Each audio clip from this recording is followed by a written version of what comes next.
નમસ્કાર દર્શક મિત્રો, હું શીતલ મહેતા ન્યૂઝ ઓફ કચ્છમાં આપનું સ્વાગત છે। આજે તારીખ 7 ફેબ્રુઆરી 2024। જોઈએ આજના સમાચાર। Power by KC jewellers, latest fashion ડિઝાઇનના ઓર્નામેન્ટ્સનો વિશ્વાસપાત્ર showroom, hospital road, Bhuj. News of Kutch power by Opal electronics, LG best shop, Vijaynagar road, Bhuj, Rambag road, Adipur. કચ્છના નાના રણમાં ગુડખર અભયારણ્યમાં થયેલ દબાણ હટાવવા સંદર્ભે ભુજ અને ધ્રાંગધ્રામાં આવેદનપત્ર આપી રજૂઆત કરાઈ। કચ્છના નાના રણ વિસ્તારમાં મીઠાના અગરો બની જતા પશુપાલન, ઊંટ સહિતના પાલતુ પશુઓના નિભાવ અને આવાગમન માટેના રસ્તાઓ બંધ થઈ જવાથી માલધારી વર્ગને હાલાકીનો સામનો કરવો પડી રહ્યો હોવાનું જણાવી ગાગોદર, કાનમેર સહિતના 10 ગામના અગ્રણીઓએ ભચાઉ પ્રાંત કચેરી બાદ નાયબ વન સંરક્ષક શ્રીની કચેરી ગુડખર અભયારણ્ય ધ્રાંગધ્રા ખાતે આવેદનપત્ર આપવામાં આવ્યું। લેખિત રજૂઆત કરી મીઠાના અગરો ઉપર કાર્યવાહી કરવા માંગ કરી હતી। આવેદનપત્રમાં રજૂઆત કરવામાં આવી છે કે જો તાકીદની કાર્યવાહી હાથ ધરવામાં નહીં આવે તો આગામી તારીખ 12 થી આ વિસ્તારની રણકાંધીએ દર્શાવેલા નામોવાળા તમામ અનશન પર ઉતરવાની લેખિત જાણ કરવામાં આવી હતી। તંત્રને પાઠવેલ આવેદનપત્રમાં દાવો કરાયો છે કે છેલ્લા ઘણા સમયથી મીઠાના અગર ધારકો નાના રણમાં દબાણ કરતા ચાલુ વર્ષમાં અત્યાર સુધી તમામ દરિયાના રસ્તા બંધ કરી નાખેલ છે, તો માલધારી પશુધનવાળા ઊંટ, ગાય, ભેંસ તથા અન્ય પશુધન ચેર વનસ્પતિ ઘાસનું ચરિયાણ ઊંટ અને અન્ય પશુઓ કરી શકતા નથી। આ વિસ્તારમાં વિશાળ ચેરિયાના વનનું અસ્તિત્વ હતું, જે નાશ થતું જાય છે। માલધારીઓ તો નબળા વર્ષના કારણે ચેર વનસ્પતિનું ઘાસ ચારા તરીકે ઉપયોગ કરે છે। ગાય, ભેંસ, બકરા, ગેટા વગેરે સૂકા ઘાસ ખાઈને જીવન ચલાવી શકે છે, પરંતુ ખારાઈ ઊંટનો મુખ્ય ખોરાક ચેર વનસ્પતિ છે।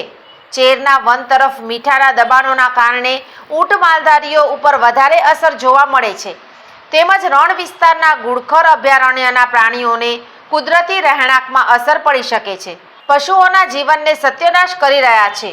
કાંઠા વિસ્તારના માલધારીઓ અને અઘરિયા પરિવારોને પણ મોટી અસર પડી રહી છે।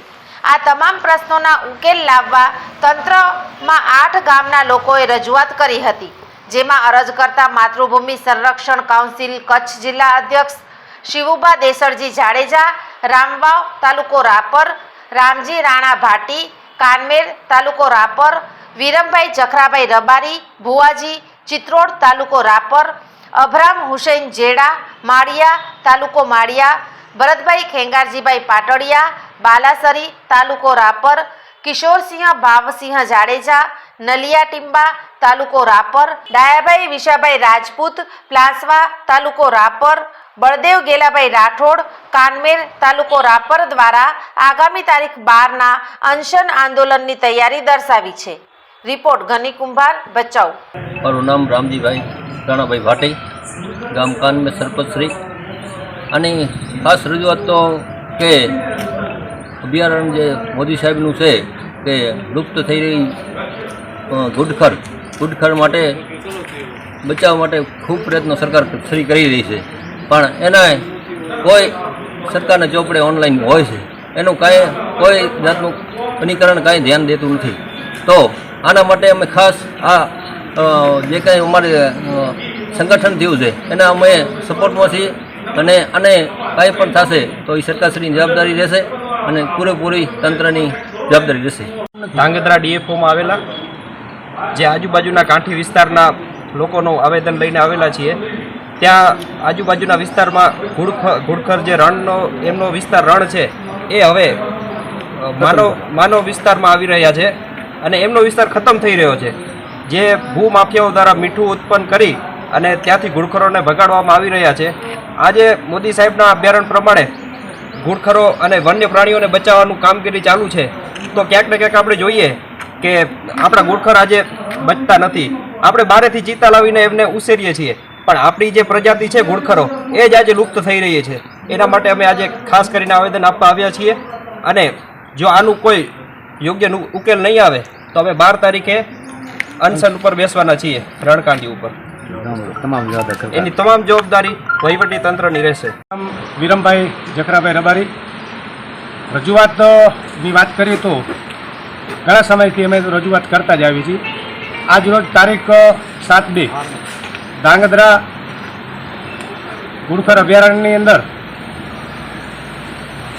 ગઢવી સાહેબથી અમારે અહીંયા અરૂબરૂમાં આવેદનપત્ર આપી અને અમારી રજૂઆત આ લગભગ 4થી 5મી રજૂઆત હશે.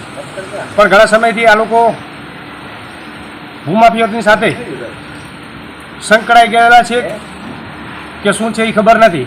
પણ આજે અમે આવનાર સમયમાં તારીખ 12 તારીખના રણગાદી ઉપર અનશન ઉપર બેસવાના છીએ અને એની અંદર કોઈ પણ વ્યક્તિને જાનહાનિ કે કોઈ પણ તકલીફ થશે તો ધાંગધ્રા વન વિભાગવાળાને બાંયધરી રહેશે, એમની જવાબદારી રહેશે અને વિશેષ બાકીની જવાબદારી અન્ય તંત્રની રહેશે.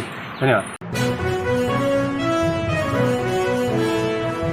ભારતીય અંક જ્યોતિષ શાસ્ત્રના પ્રણેતા, ભારતના 8 વડાપ્રધાનોની આગાહી કરનાર જ્યોતિષી શંકર ગોર ઇન્દિરા ગાંધીના વિજય અને અપમૃત્યુની સચોટ આગાહી કરી, રાજીવ ગાંધીના પરાજય અને તેમના અપમૃત્યુની પણ સચોટ આગાહી કરી, અટલ બિહારી વાજપેયીના રાજીનામાની સચોટ આગાહી કરી, હાલના ભારતના વડાપ્રધાન નરેન્દ્ર મોદીની જીતની પણ સચોટ આગાહી કરી.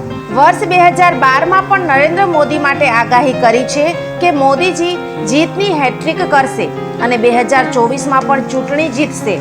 જ્યોતિષી શંકર ગોરની મંત્રજાપ, ગુરુના નંગ વગર સાચી સલાહ અને સચોટ ઉપાયથી 20,000થી વધુ લોકોને ફાયદો થયો.